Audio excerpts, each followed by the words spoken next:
मैं ये प्रतिज्ञा लेता हूं कि जिस प्रकार मैंने भूमि पर आघात किया है, उसी प्रकार युद्ध में मैं तुम्हारे छाती पर आघात करके तुम्हारी छाती फाड़ दूंगा दुष्टात्मा।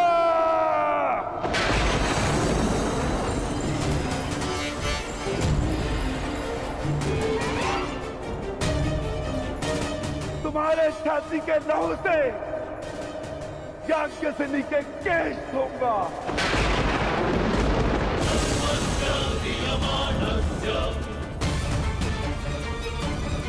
और तब द्रौपदी अपने केश बांधेगी।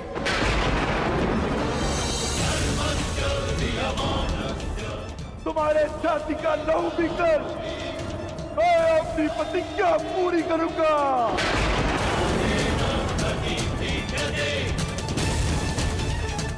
और तुम दुर्योधन, मामा श्री के स्वप्न के होने वाले सम्राट, अपने अंत के दिन कितना प्रारंभ कर दो।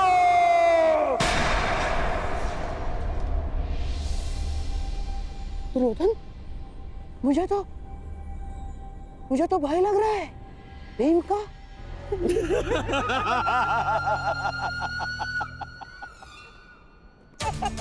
दिन तो तुम गिनना प्रारंभ कर दो पांडु पुत्रों। और हाँ, ठीक से दिन, प्रहर और क्षणों की गणना करना।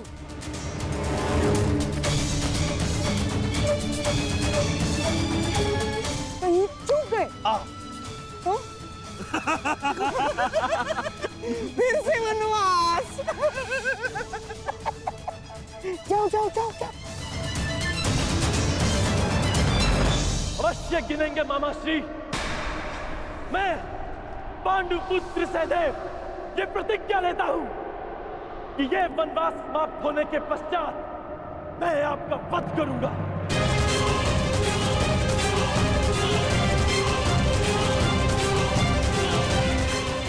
मेरा वध?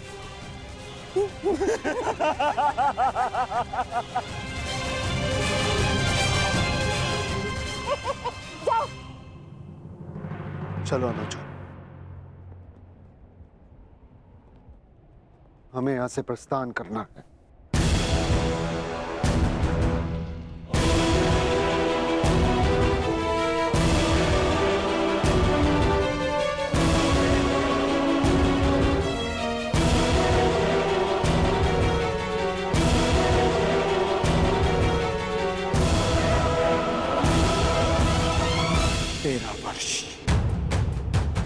स्मरण रखना, और तुम भी स्मरण रखना कि 13 वर्षों के पश्चात उस महासंग्राम में तुम्हारा सामना मुझसे होगा।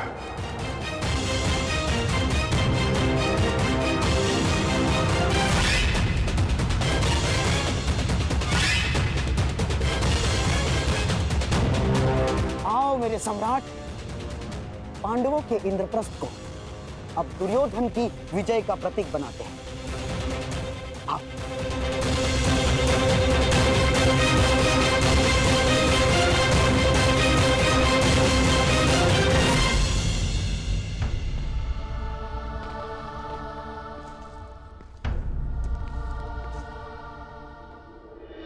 नारायणं नमस्कृत्य नरं चैव नरोत्तमम् देवीं सरस्वतीं व्यासं ततो जयमुदीरयेत्।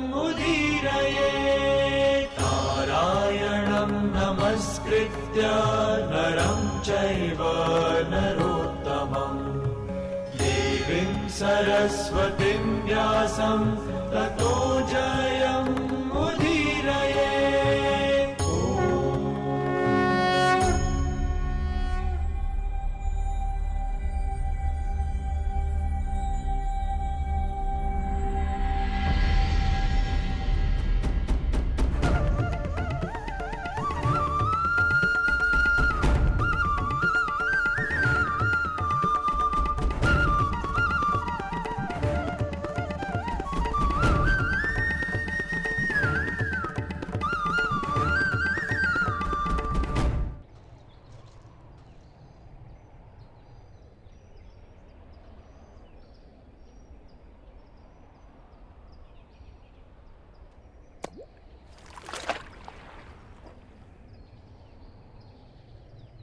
ऊपर से कितना शांत प्रतीत होता है ना कर्ण, परंतु भीतर से न जाने कितनी बड़ी अशांति, कितना बड़ा ज्वार छिपा कर बैठा है।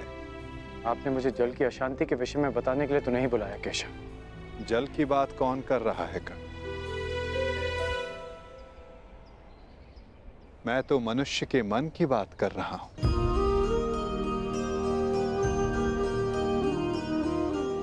मैंने तुम्हें यह कहने के लिए बुलाया है कर्ण कि अब भी अवसर शेष है। अपने मन की शांति पा सकते हो तो बोलो कर्ण, इतना बड़ा अनर्थ देखने के पश्चात भी क्या तुम अब भी दुर्योधन का पक्ष चुनोगे? किसका पक्ष चुनो केशव? किसने उचित किया, किसने अनुचित? किसने धर्म किया, किसने अधर्म? कौन था उस सभा में जो इस पाप के लिए उत्तरदायी नहीं था?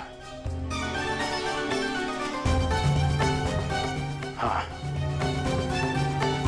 इस अनर्थ के लिए दुर्योधन अवश्य उत्तरदायी था, परंतु पांडव भी कम दोषी नहीं थे। सब दोषी थे।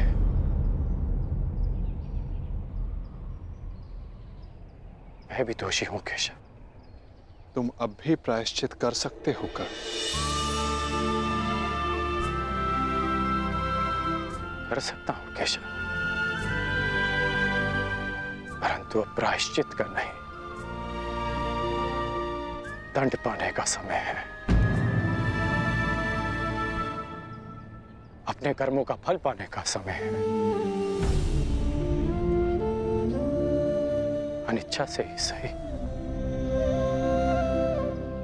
परंतु द्रौपदी का अपमान होते हुए मैंने भी देखा। विवश होकर मैंने पांचाली को वेश्या कहा। एक स्त्री के लिए मेरे मुख से ऐसे शब्द निकले केशव।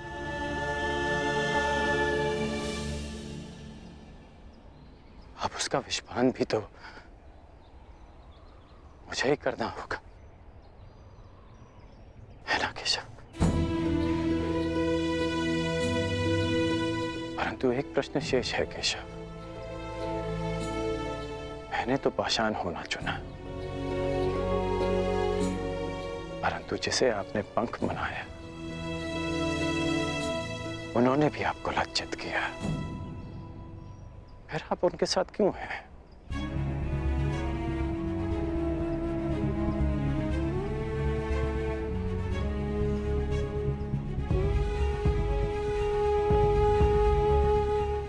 यही प्रश्न उस पंख ने भी मुझसे किया था और जो उत्तर मैंने उसे दिया वही उत्तर मैं तुम्हें भी दूंगा कर्ण।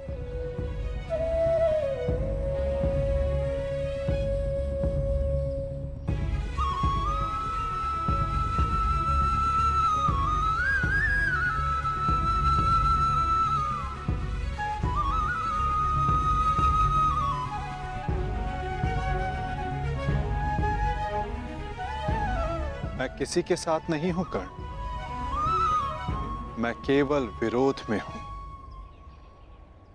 हर पाप के, हर अत्याचार के। मुझे मेरे प्रश्न का उत्तर मिल गया केशव।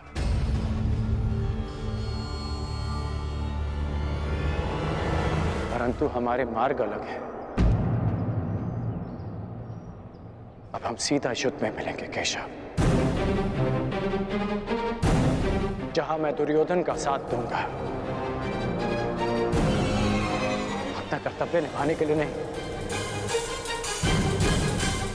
परंतु द्रौपदी के साथ जो पाप हुआ उसका परिणाम भोगने के लिए। मैं जानता हूं केशव कि 13 वर्षों के पश्चात एक महासंग्राम होगा, एक महाभारत होगा। जहां आप मेरे विरुद्ध खड़े होंगे, आप अपना धर्म निभाइए और मैं अपना धर्म निभाकर अपना पश्चाताप पूर्ण करूंगा।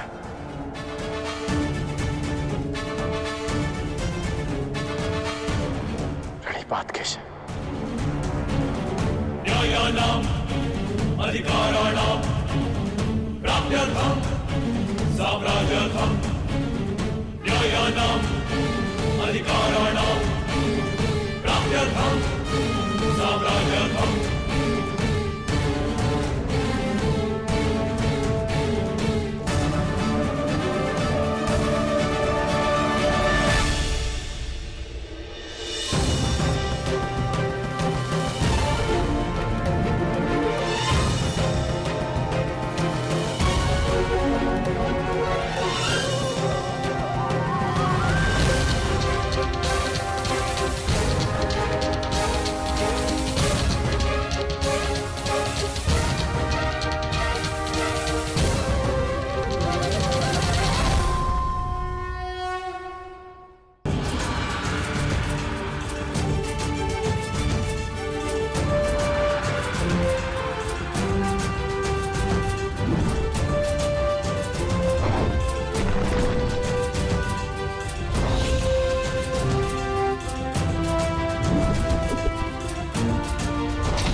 उत्तम, अति उत्तम।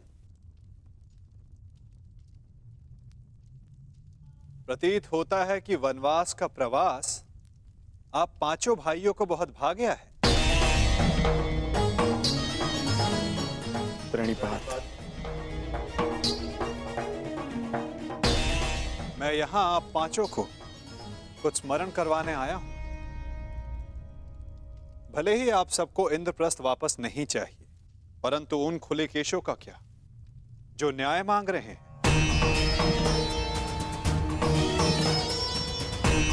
इस भांति वनवास के प्रवास का आनंद उठाकर आप इन खुले केशों को न्याय दिलवाएंगे।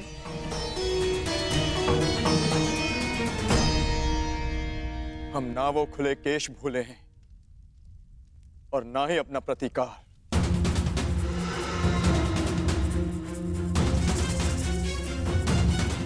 हम युद्ध की तैयारी कर रहे हैं माधव। जो युद्ध होगा वो ऐसा युद्ध होगा जो ना आज तक कभी हुआ है और ना कभी होगा।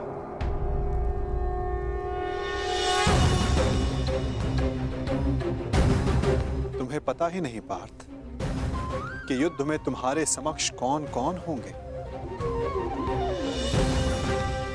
दुर्योधन, दुशासन, जयद्रथ, द्रोण, भीष्म, अश्वत्थामा और सबसे महत्वपूर्ण योद्धा अंगराज कर्ण।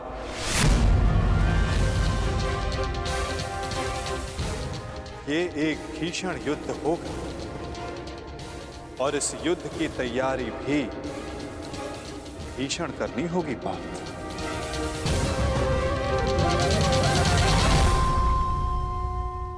तो हम क्या करें माधव? हमारा मार्गदर्शन कीजिए। जब लक्ष्य कठिन हो तो मार्ग भी सरल नहीं होता पार्थ। एक कठिन मार्ग से जाना होगा, एक कठिन यात्रा करनी होगी पार्थ।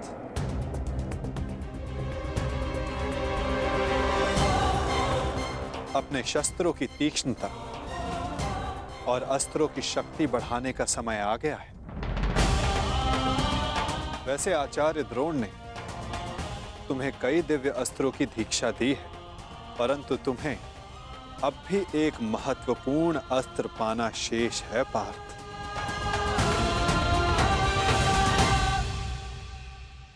पशुपतास्त्र।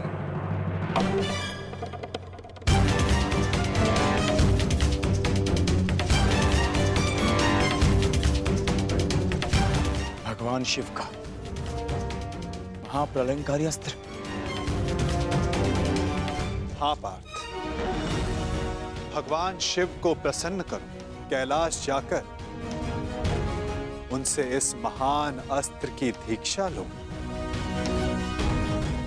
चूंकि युद्ध में सर्वाधिक आवश्यकता तुम्हें इसी अस्त्र की पड़ेगी। ठीक है माता, जैसा आप चाहते हैं वैसा ही होगा।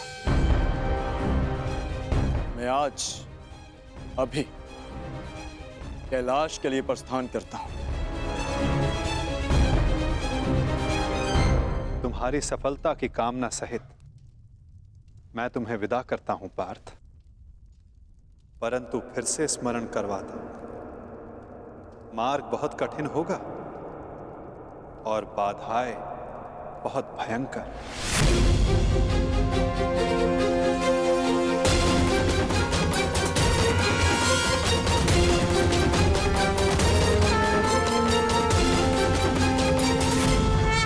द्रोण ने तुम्हें कई दिव्य अस्त्रों की दीक्षा दी है, परंतु तुम्हें अब भी एक महत्वपूर्ण अस्त्र पाना शेष है पार्थ, पशुपतास्त्र। परंतु फिर से स्मरण करवाता हूं, मार्ग बहुत कठिन होगा और बाधाएं बहुत भयंकर। परंतु आपने ही कहा था ना माधव, यदि लक्ष्य कठिन हो तो मार्ग सरल नहीं होता। आज्ञा दीजिए माता। यशस्वी भव।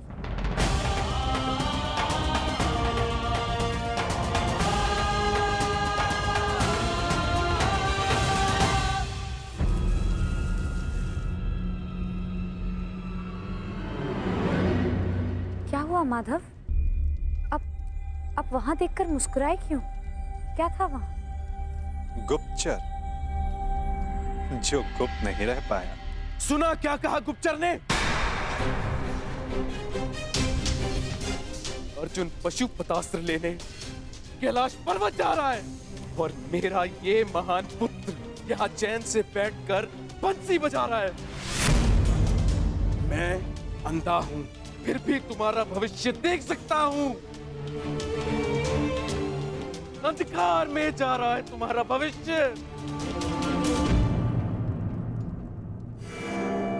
महाराज, आप व्यर्थ ही चिंता करते हैं। अर्जुन का कैलाश पर्वत पहुंचना सरल नहीं होगा। अस्त्र पाना तो बहुत दूर की बात है। अच्छा, तुम भूल रहे हो गांधार राज, अर्जुन बली है, हठी है, पराक्रमी है। यदि उसने वो अस्त्र पा लिया तो तुमने उसे रोकने की क्या व्यवस्था की है?